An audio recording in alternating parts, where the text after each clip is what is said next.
Yeah, good afternoon, everyone, and thanks for coming along to this afternoon's session. Today I'll provide you with an overview of environmental health services delivered by local authorities and how we can support you in establishing and growing safe and compliant business. I'll cover our main areas of expertise with a closer look at health and safety, food safety, and an example of what can happen when things don't quite go to plan. But most importantly, we've plenty of time for questions after the slides. In many authorities, including my own, environmental health and trading standards may now be captured under one service.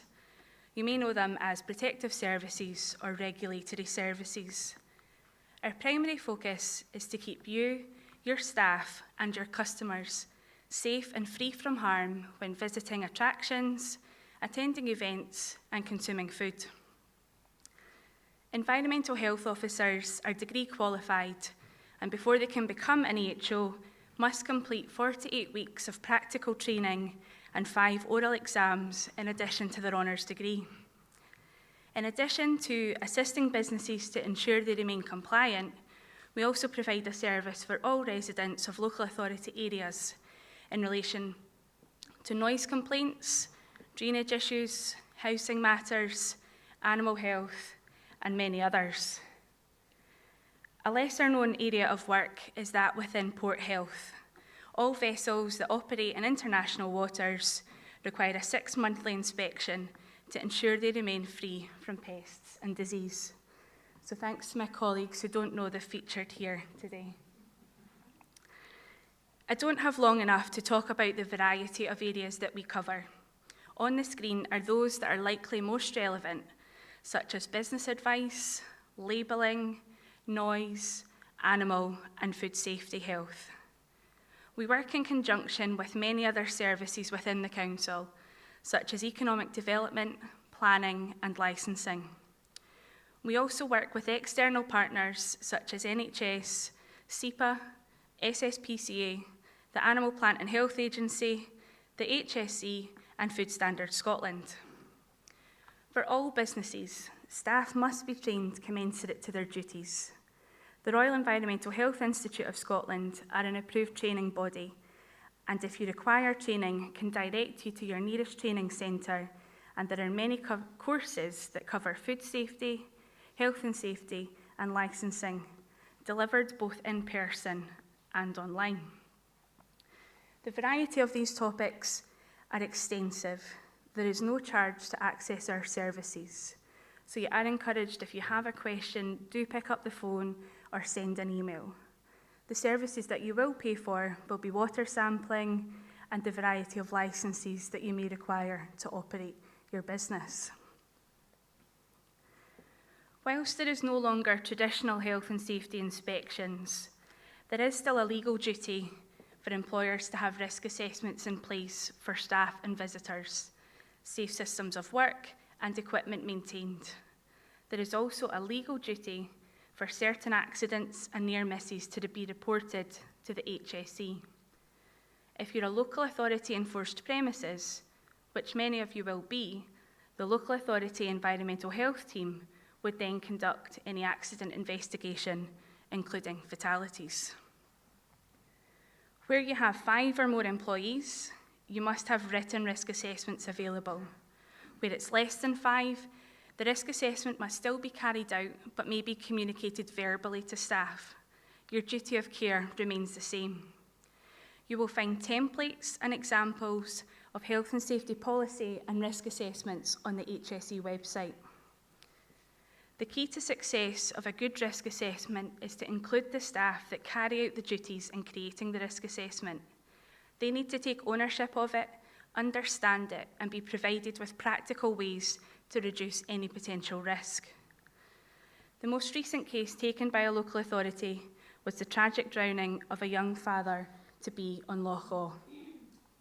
The boat hire operators were fined £10,000 for health and safety failings.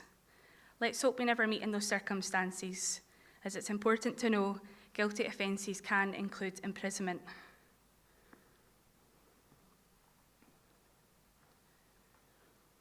If you are considering a new food business, you can access our teams to discuss the layout of your proposed kitchen, the documentation you will require with regards to food safety, labelling, allergens, staff training, and first of all, registering your food business in plenty time.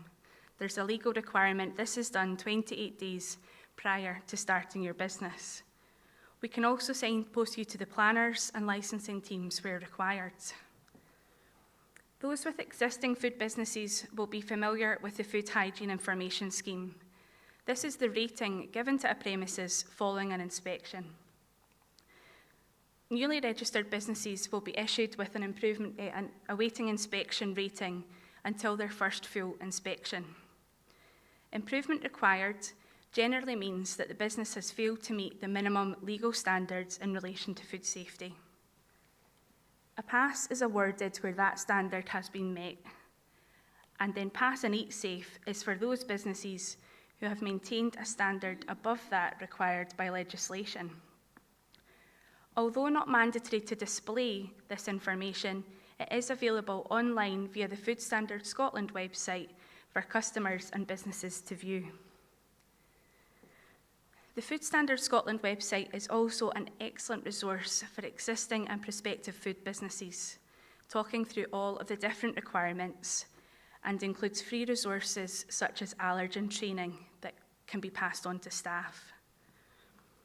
Depending on the nature and scale of your business, for example, manufacturers, if you're considering export to new markets, we can also assist with any additional certification that you may be required to provide.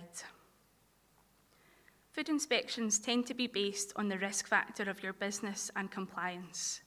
The lower the risk, the less frequent an inspection will occur. The higher the risk and reduced compliance will mean you'll be visited more frequently and could be anywhere between 3 to 6 months and then 18 months to 24 months for those lower risk businesses. We know mistakes can happen, and sometimes records may be forgotten about, but you will be assessed on your ability to deal with these issues rather than that they've happened. Hands up those of you who have heard of E. coli. Now, keep your hand up if you knew that it could cause kidney failure and potentially death, especially in young children or vulnerable adults. It's pretty scary stuff. The reason we go on about hand washing so much is this is the key route to prevent infection. E. coli is commonly found in the gut of humans and warm-blooded animals and can be spread by consuming contaminated water or food or through contact with animals or people who have the infection. Therefore, on-farm attractions are naturally going to have this present in the environment. Therefore, encouraging visitors to wash hands before and after petting or before and after eating lunch is vital. Generally, attractions won't require a public entertainment licence, but do check with your local authority for any specific variations. They don't all require a food business registration either, but some, depending on what food you will sell, you will be required. Please do ask before rather than finding out afterwards. There has been a rise in the popularity of pumpkin patches, and a couple of years ago, a colleague led an investigation with the Health Board into an outbreak of E. coli 0157 linked to pumpkin picking. EHOs have a duty under the Public Health Scotland Act and the Health and Safety at Work Act to investigate these. When someone presents with symptoms of a notifiable organism such as E. coli, the Health Board informs Environmental Health. We then carry out a questionnaire with those with the infection to try and identify where they may have contracted this. It will include a travel history and extensive food diary. An outbreak is defined as 2 or more linked cases. The hay bales in this case were found to be heavily soiled and generally thought to be the key source of infection. They had been jumped on by muddy boots and climbed over with bare hands. And unfortunately, the hand washing found to be non-existent, instead replaced with sanitizer, which isn't effective at killing E. coli. On occasion, particularly after periods of heavy rain, as had been the case in this outbreak, animal faeces are spread further and at times can be washed into private water supplies. Regular servicing of your UV and associated filtration is essential to ensure you continue to provide clean drinking water to your staff and customers. Businesses on a private water supply are required to have an annual regulatory sample taken by the local authority every year, and I strongly recommend you commission further sampling throughout the year to monitor your supply. As part of that sample, you will also have a risk assessment done every 5 years on your supply to inform you of areas that may require further improvement to protect the supply from any contamination. A water sample was taken as part of this investigation and found to be clear. If you do hold events on farmland, the land is required to be cleared of animals and left vacant for 3 weeks prior to any event to reduce the likelihood of E. coli being present in such high numbers. If you are considering these events, please refer to the Industry Code of Practice published by Access to Farms to aid you in organising these. Other recommendations is to encourage visitors to bring a change of shoes to reduce the transfer of E. coli on muddy shoes back home, and also this goes for buggy wheels. Try and wash these before leaving the site. But really, hand washing is key. Ideally, warm running water with liquid soap and accessible to all will go a long way to ensuring a safe event. Whilst the business had gone a long way to providing a safe event, there were improvements that they learned from, and a further revisit was undertaken ahead of future events where a number of best practice initiatives had been put in place. So thank you for the invitation to come and speak today. Being a regulator tends to mean you don't get invited to many events, but I do hope I have increased your understanding of the important role of environmental health in your day-to-day business and life, and I look forward to your questions.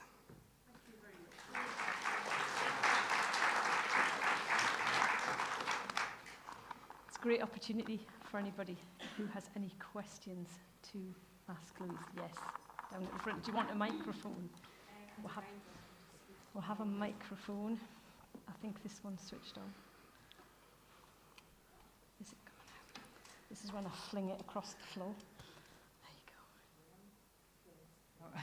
Thank you for that. It's really good. I think it's really nice to know that there's approachable faces out there for services that really do have a role in supporting and helping you. And I've learned, it's always good to build that in at the beginning rather than see it as something to be kind of wary of.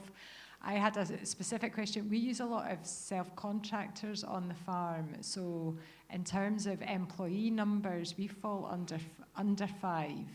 But I'm conscious that we have a number of people that come on as contractors.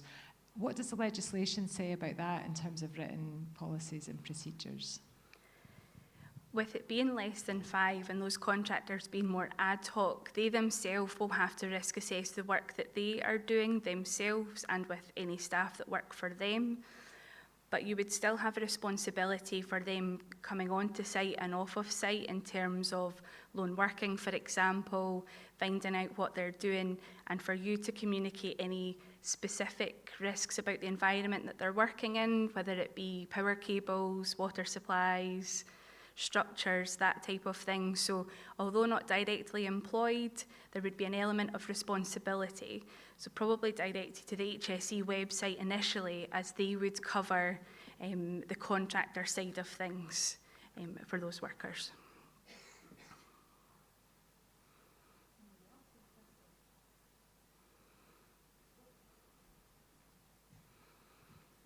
Hi, my name's Robert Ramsey. I've got on the farm at home, there's a solar park that I rent out, and they rent it back to me to put my sheep in it. And I'm just wondering whether responsibility lies for the contractors working on that field. Good question. Yeah. And she thinks of things like that. I can't answer quite specifically on,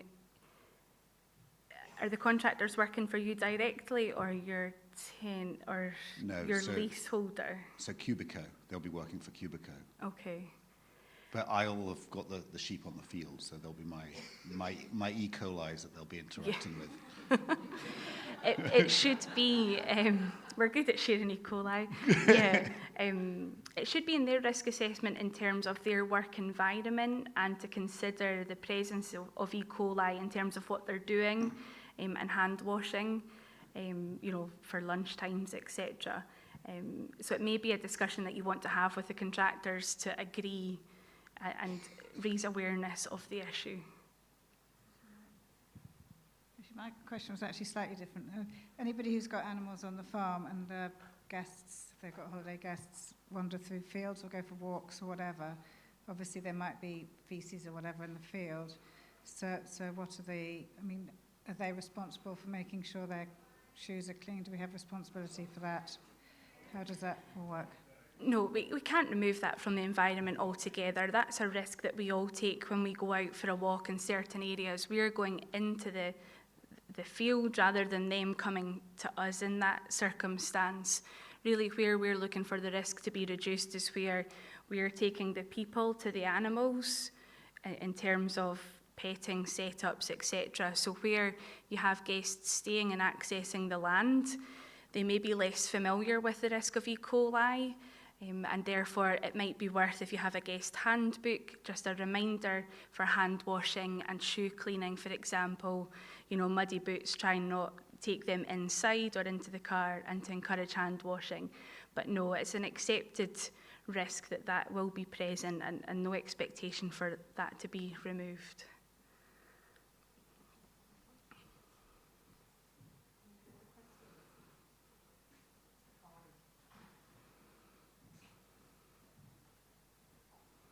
Hi there. We are possibly thinking next year about doing some farm tours. We currently do self-catering. At what stage in doing farm tours is it mandatory to supply toilet facilities? And what extent of toilet facilities might we need to supply? I don't know where the trigger would be. I would direct you to building control in terms of that facilities. It would depend on the duration of the farm tour and then the communication of the facilities. When you say what extent would you have to provide, have you got an option in terms of what you're thinking about? Sorry? Not a long drop. No, I didn't know whether we might, by law, if it is mandatory, have to have plumbed-in toilets. Could we use temporary portaloos? It was really just to ask. And if we're only hosting a farm tour that lasts 45 minutes, are we obliged to supply anything? What are the rules and regulations with regards to that? I'm not aware of the necessity of it being provided for that sort of instance. Your farm tour would really be seen as an event, and that's a short event, so I wouldn't do that whether your customers then, there was an expectation of that to be provided possibly, but certainly in the first instance, a temporary solution would be absolutely an option for you so that it was there, and then if they were to grow, be longer, be more frequent, then you could then look to upgrade those facilities to deal with a greater frequency. I absolutely support it's about finding the balance. You can't put in an all singing, all dancing toilet block before your first farm tour. We need to build it up really in terms of the scale at what it's happening. But a question to your local council to run it past them first, and they could give you some pointers around that. Probably, if anything, hand washing facilities would be encouraged for these, certainly at the end of the farm tour, to make sure hand washing can take place. Coming off site, that could be an outdoor sink. It's not essential, it's hot water. Hot water helps. It means people wash their hands for longer and more thoroughly. So that would be more important first than toilet facilities. Thank you. Can I just really quickly ask? We have just opened a small farm shop, and we registered as a food business on the 23rd of May, and we are yet to meet anybody from environmental health. How long might we be waiting for our initial assessment? I was indicated it might be about 6 months, but we're at that stage now and we haven't yet seen anybody. Yeah, but you've been able to operate throughout just without that guidance of an inspection, is that right? We were just told that we were Yeah. awaiting inspection and we could open. Yeah, and that picture will be the same across the country. Unfortunately, we are facing, as with many organisations, a bit of a funding and resource gap. For example, there has been 10 new EHOs qualify this year. That was double last year. There's about 300 across the country, and yeah, pretty big gaps. If you have specific questions before that visit takes place, do put them back to your local council in terms of that. But what they will be doing is they'll be assessing all new food businesses and assessing the risk in terms of how quickly they would have to get out to someone. Presumably, are you selling pre-packed foods? Everything is pre-packed. Yeah. All we're doing ourselves is a bit of home baking. Yeah, and because of that, if you were a butcher with a raw counter and a ready-to-eat counter, they would have been out yesterday. But given that you're pre-packed, they'll deem that as low risk and unfortunately have to prioritise the risk factor in terms of when they get out to visit. So it's not a reflection on your business, it's just unfortunately we can't get to everyone that we'd like to in the timescales at the moment. Perfect, thank you.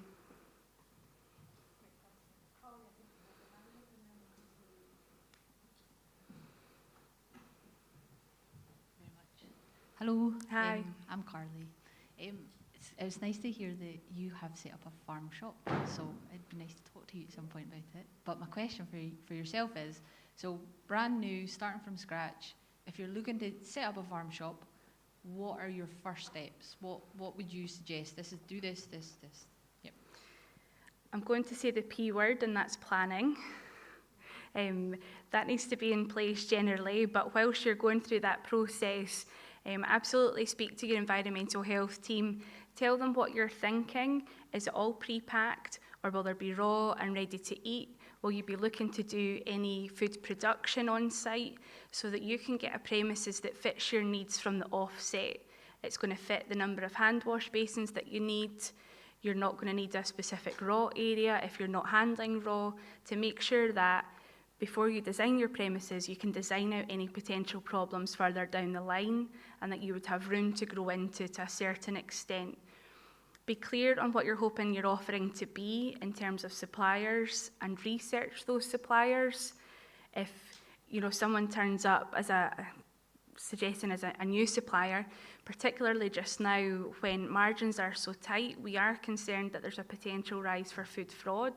So make sure you go to reputable suppliers that you're familiar with. And just be clear when you come to environmental health to say, this is what we're hoping to do, this is our layout, and then this is our documentation. Some of you might have seen a Cook Safe book before, which is the templates. So on the Food Standards Scotland website, there's templates about how you're going to put together a cleaning schedule for the farm shop, how you're going to be clear on the allergens that might affect any of the products that you're looking to sell.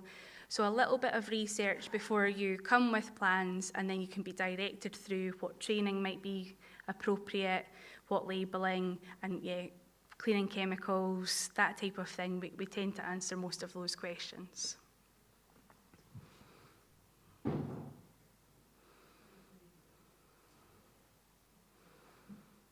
Hi there, we're one of the farms that have had a visit from you recently in the last year. We've got a pumpkin patch, and I think on the back of one of the outbreaks you did a big kind of round about all the pumpkin patches. I just wanted to see how helpful we did find it as a business to chat through what was required of us and put that in place. One of the things that we've really struggled to come up with a solution for is outdoor hot water, because a lot of our hand washing facilities are not in a building with electric or with shelter. So it was just as a general scope to if anyone has any solutions for that. So we indoors have hot water hand washing facilities, but outdoor it's only cold water, because we can't come up with a solution as to how to get hot water to those sinks. Yeah, the hot part of it will be a kind of strong recommendation, because it means you stay a little bit longer under the water because it's quite nice. But the fact that there is a running water and preferably a liquid soap, so you're not sharing soap, for example, then that goes a long way, and I'll pass that on to colleagues. Just if anyone had any brainwaves. Okay.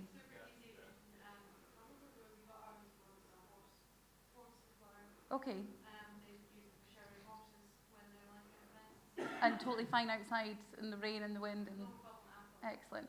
I'll chat to you later. And the other, just as a business, one of the things we found really helpful, for example, is that our visitor numbers during pumpkin season are way, way, way above where we are the rest of the year. So the number of sinks that we required and stuff, it was really nice to chat that through on an individual business to EHO level. So I would definitely recommend getting in touch with them if you've got any questions, because it was really helpful. Great.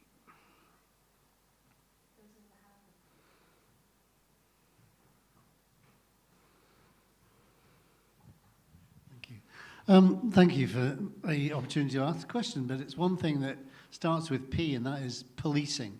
We have a farm shop, we also do farm visits, we have customers who handle animals, and we do provide hand washing, and it is gas powered in terms of the heating and all that. And we found all of the proprietary people, we had to speak to all the officials like yourself, extraordinarily helpful, occasionally frustrating, but we had a good smile about it. The thing we do find extraordinarily frustrating is that we will turn up to a market with one of our trailers, and we'll find that half the people that are selling food at the market are not paying one blind bit of attention to labelling, to food standards, to washing their hands, having hands facilities, and there's no policing out to stop them. So all we're doing is carrying an extra cost, an extra burden to do the right thing, and our business is being taken away from us by people who don't. What can you say about policing? Can you do anything about it? Because it's going to stop us eventually because people don't buy from us. Yeah, the most important thing we want is a fair trading environment, or there's no point in any of it really. In terms of markets, to put on the market, there's an organiser that requires the market operator's licence, and the local authorities I've worked in to date will require a pass certificate from all food stall holders prior to them turning up. So if that's not happening, or they're an unregistered business, I would encourage you to report that, because it might mean the new farm shop takes a little bit longer to get inspected, because a visit to that premises will then take precedence. They're not great places for me to go at the weekend either, because the first thing I notice is a lack of hand washing facilities for open foods. It's a challenge out there, and it's disappointing that these businesses are potentially jeopardising the food safety of their customers. And over time, I would hope that they are then, I don't want to say that caught out by it, but they're likely to then suffer that business reputation, that higher staff turnover, and word get out, because they'll be more susceptible to complaints because they haven't put in place the different stopgaps to ensure that they're providing a safe product when they attend these places. I think that's a wonderful answer. But in the 5, 6, 7 years we've been doing it, we're seeing it more and more often. And have you reported it to your local authority? Okay.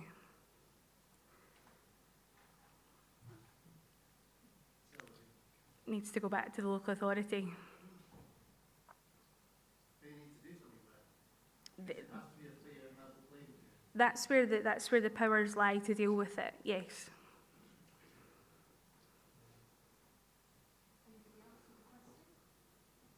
Yes, down it.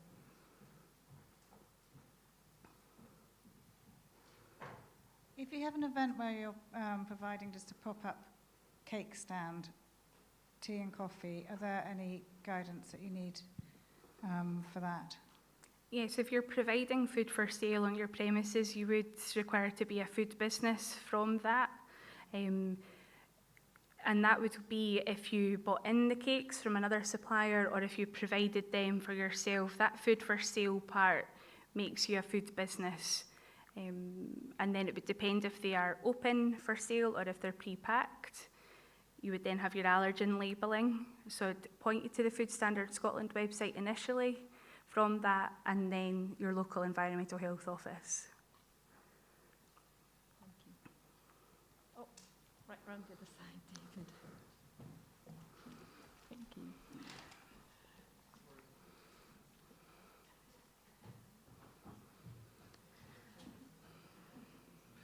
Quick question. Many of us are in accommodation, self-catering providers, and as such, we're encouraged to provide a welcome pack of some kind.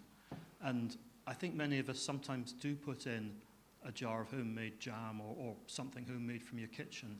It's very ad hoc.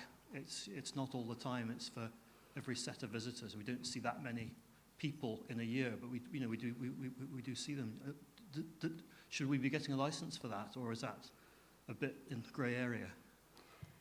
Technically, you producing that food for consumption by a customer, you would fall within registering for a food business of which there is no charge.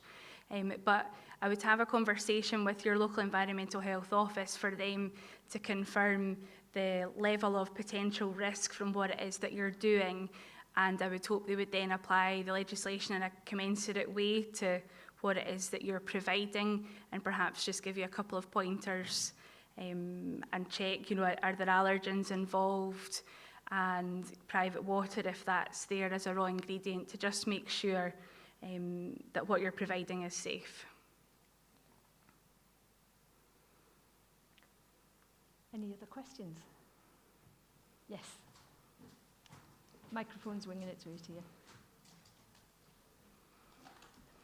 You're doing a fab job.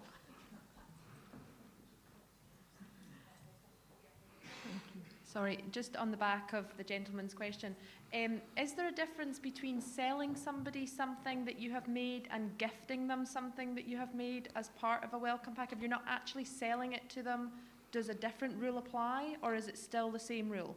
It's the same rule. For example, charities aren't exempt from food stalls, etc. either. It's that food transaction, regardless of whether there's money involved or not, the risks are still the same.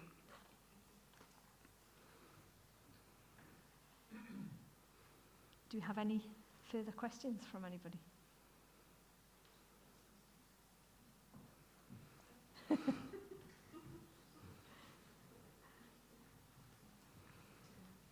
Hi there, I'm Jane Taylor. I'm also a colleague of Louise. I don't think I met Louise before. No. Working for Angus Council in the economic development team, and I work with Caroline and the Agritourism strategy group to, I guess, the sort of local authority element of that and how we support the agritourism sector and businesses going forward.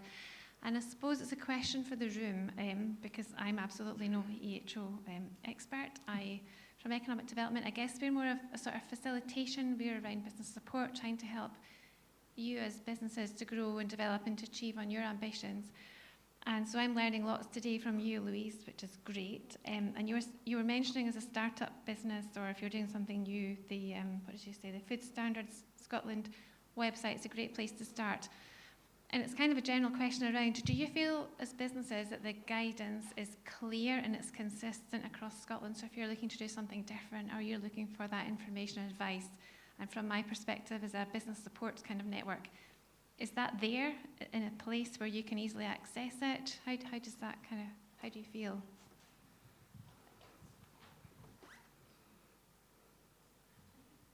Hi, that's an ace question. We just opened up a couple of years ago and all the information is there and it's absolutely super. But if there was like a checklist or a guide as to what you needed to do to point you in the right direction as to where to get it, because I did feel there was a lot of time spent looking for it when that could have been utilised elsewhere in a start-up business. So if there was even just a basic, if you're going to open a food retail business or a food accommodation business, these are the people you should engage with and these are the things you should look into. That would be massively helpful to startups. But even 2 years on, our business is developing all the time and we've recently started doing takeaway food. So that was a whole other ballgame again, as to trying to find out what information we needed. So I know you can't have it for every little part, but certainly some of the big hits like food retail and selling hot food or restaurants would be a big help, I think.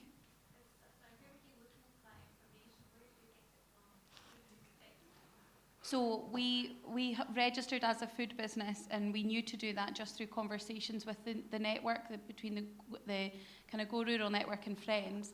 And it was we were really lucky that we had a really helpful person at the end of an email and they were able to point us in the right direction. So if that hadn't been the case, I would have gone to somebody that already had a shop and said, help, what do I do? Whereas I think there's probably a space for it to come from a more professional body than you chatting with your mates over a coffee.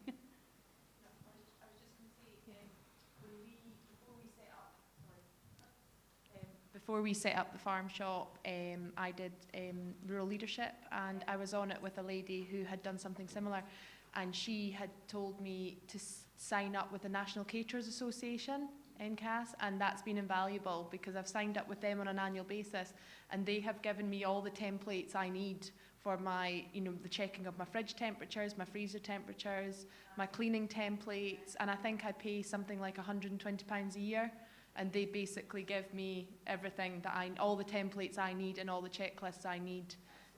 So I found that invaluable. So I'm sure it's NCAS, National Caterers Association. That's great advice. Thank you. Do we have any further questions from the audience? There must be one. Maybe one question from me.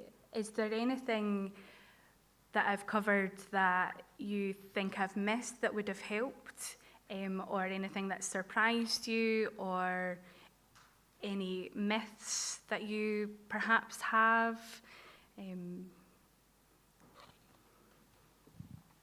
Yeah, I think often we think regulation is a barrier to doing something, and the quicker you can break down that barrier, so talking to you today obviously breaks down some of that barriers for us, but I think we go, as Jessica said, we're just going to do a little charity thing, going to do a pop-up. Do we have to do this legislation? Oh, God, we can't be bothered to look all that up.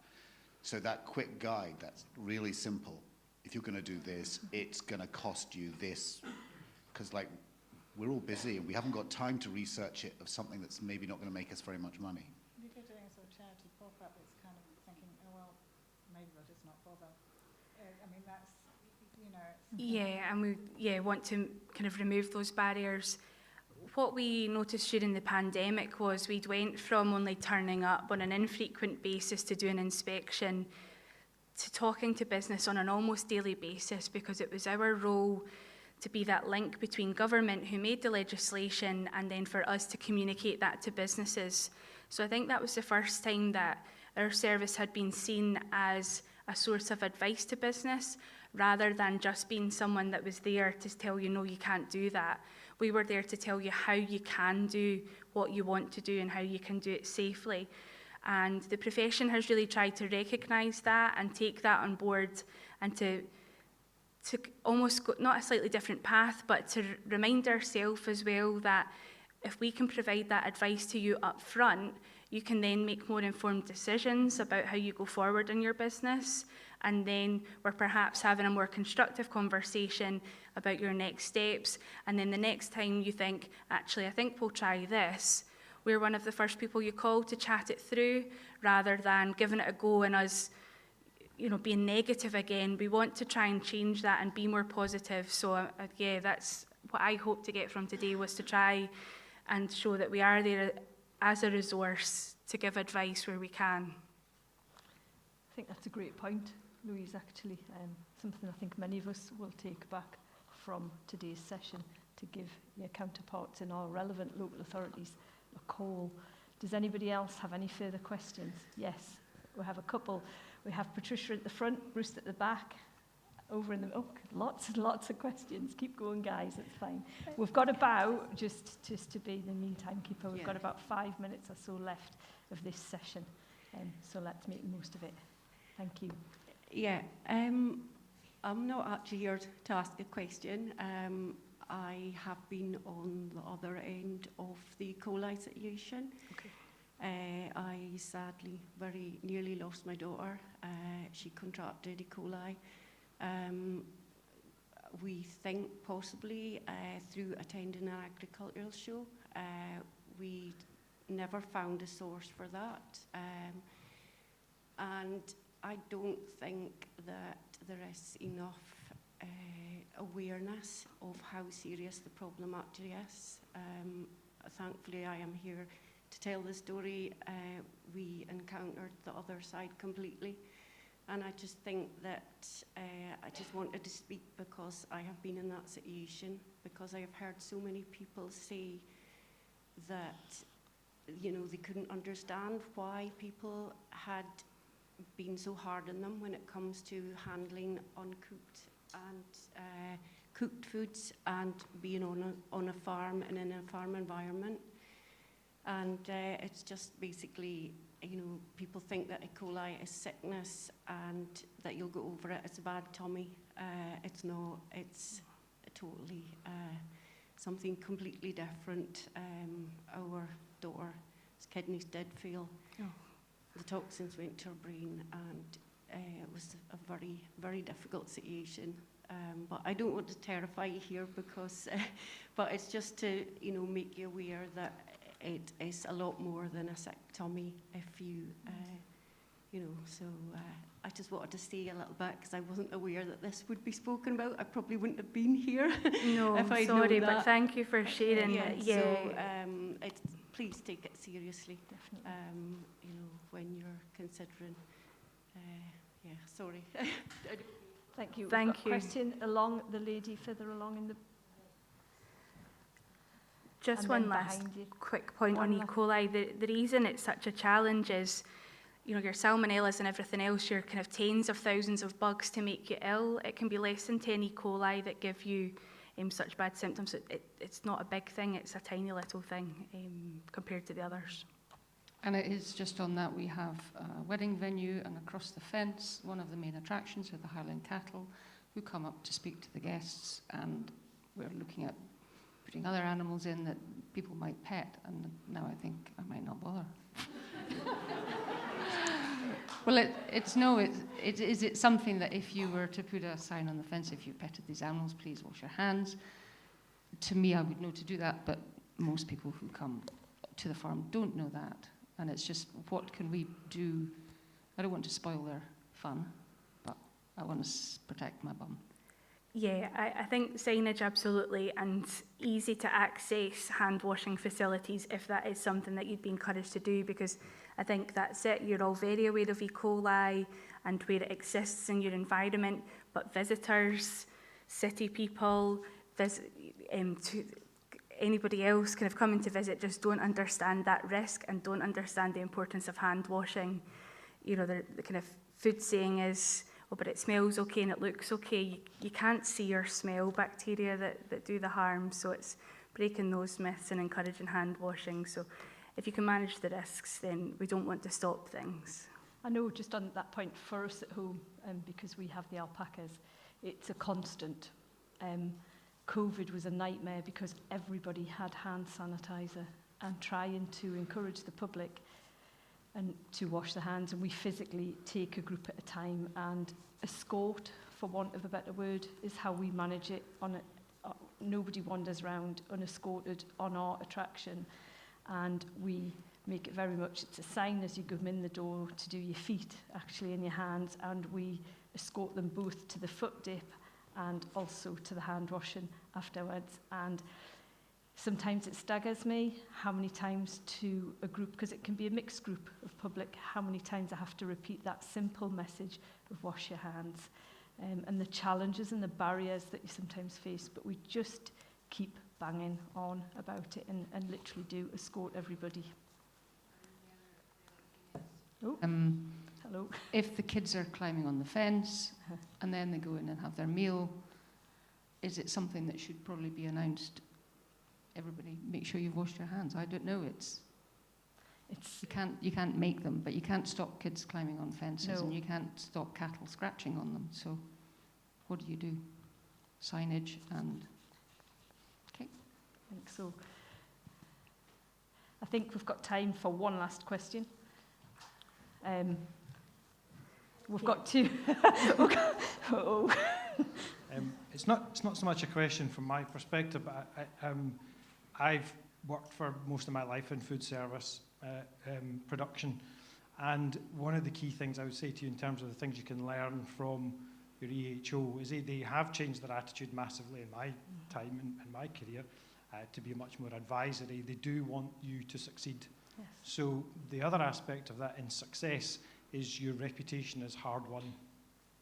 So pay attention, ask the questions, don't lose your reputation, because it only takes one person and your reputation will disappear, because it takes one incident, it's on TripAdvisor, it's on Facebook, and thousands of people read it. So please do take care of that. And I guess on that note, this has been a really well attended and quite interesting debate. Could I ask, just from my perspective, as a bit of a show of hands, is how people feel, how confident they are about taking this forward, or is this something you want to know more about and you'd like to see more about from the organisation? If I could have a show of hands if you think we cover it enough, or would you like us to do more on this subject? Yeah, Jen, I'd see more about it. I think okay. the opportunity for more training, more. I think so. I think this has opened our eyes probably today to. Yeah. I think remember that if we do arrive to investigate a complaint, we are there to impartially investigate. We're not acting on behalf of the complainant, for example, but we will already have had that relationship with your business. We'll know how well the previous visits have gone, and we will be able to see through any fictitious complaints, anything like that. We're there to impartially investigate anything that does come along and report our findings from that. Guys, we have got 30 seconds, Jazz. 30 seconds, Jazz, go. Is this on? Yes. Yes. Very, very quickly on the point that Lynne said about the hand washing. When you have put everything you possibly can in place, including your risk assessment, signage, verbal instructions to wash hands, we run a visitor attraction and all of this is in place. However, I still see parents letting their child pet their sheep with the left hand with a biscuit in their right hand that they've brought with them, that they haven't bought with us. Is there a point there where Environment Health is able to say, look, you have done everything. It's really unfortunate this child is sick, but numpties. Jazz, that's it. Yeah. Without that last comment, we'll scrap that bit. We'll edit that bit. That's a great final question, I think, to end on. Absolutely. You can still put everything in place, but your customers can choose to ignore that, unfortunately. And if there were to then be any subsequent investigation, for you then to be able to evidence all of that, that's your best defence. And that's your defence, whether it's food safety or health and safety. You say, yep, no problem. Here's my risk assessments, here's my staff training, here's my signage, here's the maintenance of the private water supply, here's the gas maintenance. I have done everything, and they've chosen to ignore it. So yeah, definitely it's your best defence. And that's a great point to end on. Guys, can I first of all, would you join me in thanking Louise for what I think has been an excellent session? Thank you.